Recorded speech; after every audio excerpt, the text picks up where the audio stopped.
At Lehmann's by Katherine Mansfield. Narrated by Harry Dobby. Certainly, Sabina did not find life slow. She was on the trot from early morning until late at night. At 5 o'clock, she tumbled out of bed, buttoned on her clothes, wearing a long-sleeved alpaca pinafore over her black frock, and groped her way downstairs into the kitchen. Anna, the cook, had grown so fat during the summer that she adored her bed, because she did not have to wear her corsets there, but could spread as much as she liked, roll about under the great mattress, calling upon Jesus and Holy Mary and Blessed Anthony himself, that her life was not fit for a pig in a cellar. Sabina was new to her work. Pink colour still flew in her cheeks. There was a little dimple on the left side of her mouth that even when she was most serious, most absorbed, popped out and gave her away. And Anna blessed that dimple. It meant an extra half hour in bed for her. It made Sabina light the fire, turn out the kitchen, and wash endless cups and saucers that had been left over from the evening before.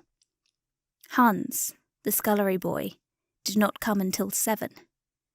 He was the son of the butcher, a mean, undersized child, very much like one of his father's sausages, Sabina thought. His red face was covered with pimples, and his nails indescribably filthy. When Herr Lehmann himself told Hans to get a hairpin and clean them, he said they were stained from birth because his mother had always got so inky doing the accounts, and Sabina believed him and pitied him. Winter had come very early to Mindelbau. By the end of October, the streets were banked waist-high with snow, and the greater number of the cure guests, sick unto death of cold water and herbs, had departed in nothing approaching peace. So the large salon was shut at Lehmann's, and the breakfast room was all the accommodation the cafe afforded. Here the floor had to be washed over, the tables rubbed, coffee cups set out, each with its little china platter of sugar, and newspapers and magazines hung on their hooks along the walls, before Herr Lehmann arrived at 7:30 and opened business. As a rule, his wife served in the shop leading into the cafe, but she had chosen the quiet season to have a baby, and, a big woman at the best of times, she had grown so enormous in the process that her husband told her she looked unappetizing and had better remain upstairs and sew. Sabina took on the extra work without any thought of extra pay. She loved to stand behind the counter, cutting up slices of Anna's marvellous chocolate-spotted confections, or doing up packets of sugar almonds in pink and blue striped bags. "You'll get varicose veins like me," said Anna. "That's what the Frau's got too. No wonder the baby doesn't come. All her swelling's got into her legs." And Hans was immensely interested. During the morning, business was comparatively slack. Sabina answered the shop bell, attended to a few customers who drank a liqueur to warm their stomachs before the midday meal, and ran upstairs now and again to ask the Frau if she wanted anything. But in the afternoon, 6 or 7 choice spirits played cards, and everybody who was anybody drank tea or coffee. "Sabina! Sabina!"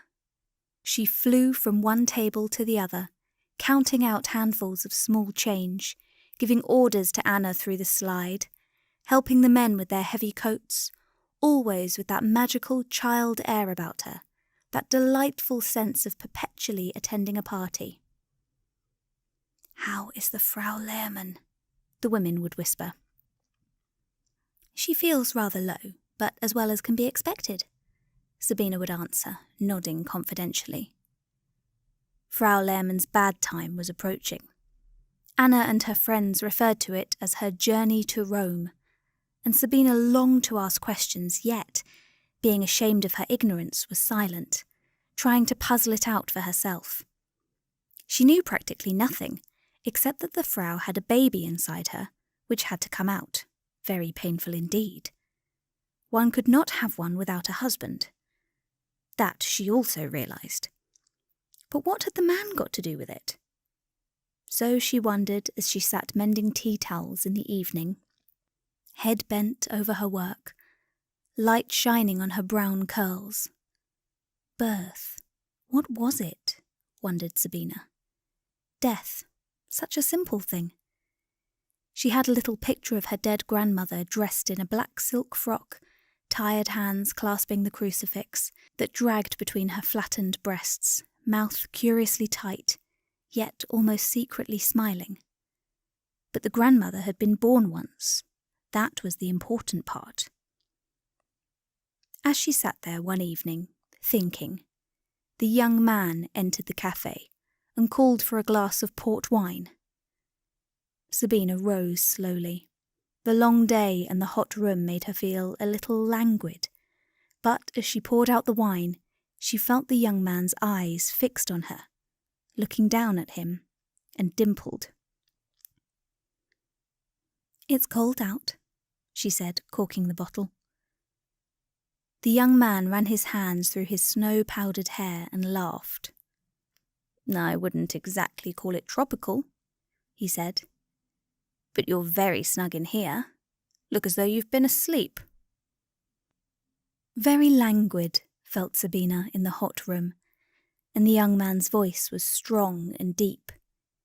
She thought she had never seen anybody who looked so strong, as though he could take up the table in one hand, and his restless gaze wandering over her face and figure gave her a curious thrill deep in her body, half pleasure, half pain.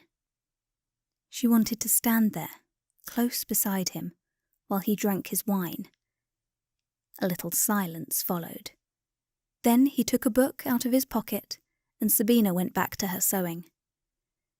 Sitting there in the corner, she listened to the sound of the leaves being turned, and the loud ticking of the clock that hung over the gilt mirror. She wanted to look at him again.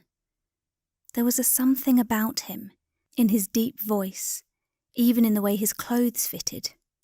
From the room above, she heard the heavy, dragging sound of Frau Lehmann's footsteps. And again the old thoughts worried Sabina.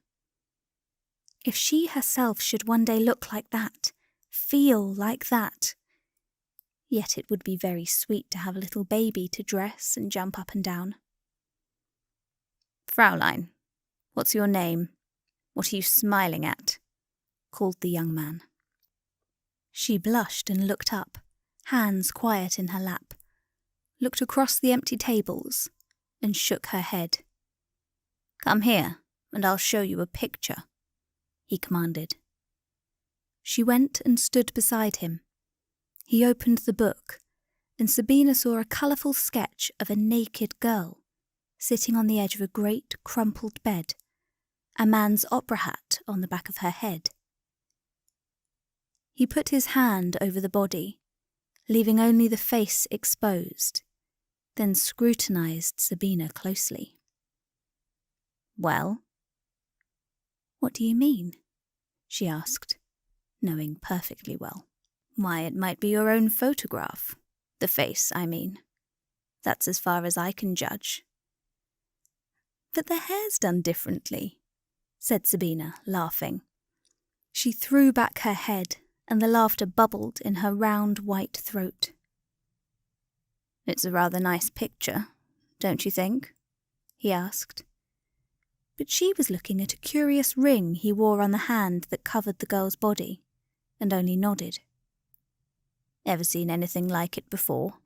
"Oh, there's plenty of those funny ones in the illustrated papers." "How would you like to have your picture taken that way?" "Me? I'd never let anybody see it. Besides, I haven't got a hat like that." "That's easily remedied." Again a little silence, broken by Anna throwing up the slide. Sabina ran into the kitchen. "Here, take this milk and egg up to the Frau," said Anna. "Who've you got in there?" "Such a funny man. I think he's little gone here," tapping her forehead. Upstairs in the ugly room, the Frau sat sewing, a black shawl round her shoulders, her feet encased in red woolen slippers. The girl put the milk on a table by her, then stood, polishing a spoon on her apron. "Anything else?" "Nah," said the Frau, heaving up in her chair. "Where's my man?" "He's playing cards over at Snipold's. Do you want him?" "Dear heaven, leave him alone. I'm nothing. I don't matter. And the whole day waiting here." Her hand shook as she wiped the rim of the glass with her fat finger. "Shall I help you to bed?" "You go downstairs, leave me alone. Tell Anna not to let Hans grub the sugar. Give him one on the ear." "Ugly, ugly, ugly," muttered Sabina, returning to the cafe where the young man stood coat-buttoned, ready for departure. "I'll come again tomorrow," said he. "Don't twist your hair back so tightly. It will lose all its curl." "Well, you are a funny one," she said. "Good night." By the time Sabina was ready for bed, Anna was snoring. She brushed out her long hair and gathered it in her hands. Perhaps it would be a pity if it lost all its curl. Then she looked down at her straight chemise and, drawing it off, sat down on the side of the bed. "I wish," she whispered, smiling sleepily, "that there was a great big mirror looking-glass in this room." Lying down in the darkness, she hugged her little body. "I wouldn't be the Frau for 100 marks, not for 1,000 marks, to look like that." And, half dreaming, she imagined herself heaving up in her chair with the port wine bottle in her hand as the young man entered the cafe. Cold and dark the next morning, Sabina woke, tired, feeling as though something heavy had been pressing under her heart all night. There was a sound of footsteps shuffling along the passage. Herr Lehmann! She must have overslept herself. Yes, he was rattling the door handle. "1 moment, 1 moment," she called, dragging on her stockings. "Bina, tell Anna to go to the Frau, but quickly, I must ride for the nurse." "Yes, yes," she cried. "Has it come?" But he had gone, and she ran over to Anna and shook her by the shoulder. "The Frau, the baby, Herr Lehmann for the nurse," she stuttered. "Name of God," said Anna, flinging herself out of bed. No complaints today. Importance, enthusiasm in Anna's whole bearing. "You run downstairs and light the oven. Put on a pan of water," speaking to an imaginary sufferer as she fastened her blouse. Yes, I know. "We must be worse before we are better. I'm coming, patience." It was dark all that day. Lights were turned on immediately the cafe opened, and business was very brisk. Anna, turned out of the Frau's room by a nurse, refused to work, and sat in a corner nursing herself, listening to the sounds overhead. Hans was more sympathetic than Sabina. He also forsook work, and stood by the window, picking his nose. "But why must I do everything?" said Sabina, washing glasses. "I can't help the Frau. She oughtn't to take such a time about it." "Listen," said Anna. "They've moved her into the back bedroom over there, so as not to disturb the people." There was a groan. "That one!" "2 small beers," shouted Herr Lehmann through the slide. "1 moment, 1 moment." At 8 o'clock, the cafe was deserted. Sabina sat down in the corner without her sewing. Nothing seemed to have happened to the Frau. A doctor had come, that was all. "Ugh," said Sabina. "I think no more of it. I listen no more. Ugh, I would like to go away. I hate this talk. I will not hear it. No, it is too much." She leaned both her elbows on the table, cupped her face in her hands, and pouted. But the outer door suddenly opening, she sprang to her feet and laughed. it was the young man again. He ordered more port and brought no book this time. "Don't go and sit miles away," he grumbled. "I want to be amused. And here, take my coat. Can't you dry it somewhere? Snowing again." "There's a warm place, the ladies' cloakroom," she said. "I'll take it in there, just by the kitchen." She felt better and quite happy again. "I'll come with you," he said. "I'll see where you put it." And that did not seem at all extraordinary. She laughed and beckoned to him. "In here," she cried. "Feel how warm. I'll put more wood on that oven. It doesn't matter, they're all busy upstairs." She knelt down on the floor and thrust the wood into the oven, laughing at her own wicked extravagance. The Frau was forgotten, the stupid day was forgotten. Here was someone beside her laughing too. They were together in the little warm room, stealing Herr Lehmann's wood. It seemed the most exciting adventure in the world. She wanted to go on laughing, or burst out crying, or catch hold of the young man. "What a fire!" she shrieked, stretching out her hands. "Here's a hand, pull up," said the young man. "There, now, you'll catch it tomorrow." They stood opposite to each other, hands still clinging, and again that strange tremor thrilled Sabrina. "Look here," he said roughly. "Are you a child, or are you playing at being one?" I...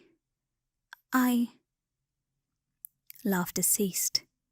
She looked up at him once, then down at the floor, and began breathing like a frightened little animal. He pulled her closer still and kissed her mouth. "No, what are you doing?" she whispered. He let go her hands, placed his on her breasts, and the room seemed to swim around Sabina. Suddenly, from the room above, a frightful, tearing shriek. She wrenched herself away, tightened herself, drew herself up. "Who did that? Who made that noise?" In the silence, the thin wailing of a baby. "Ach!" shrieked Sabrina, rushing from the room.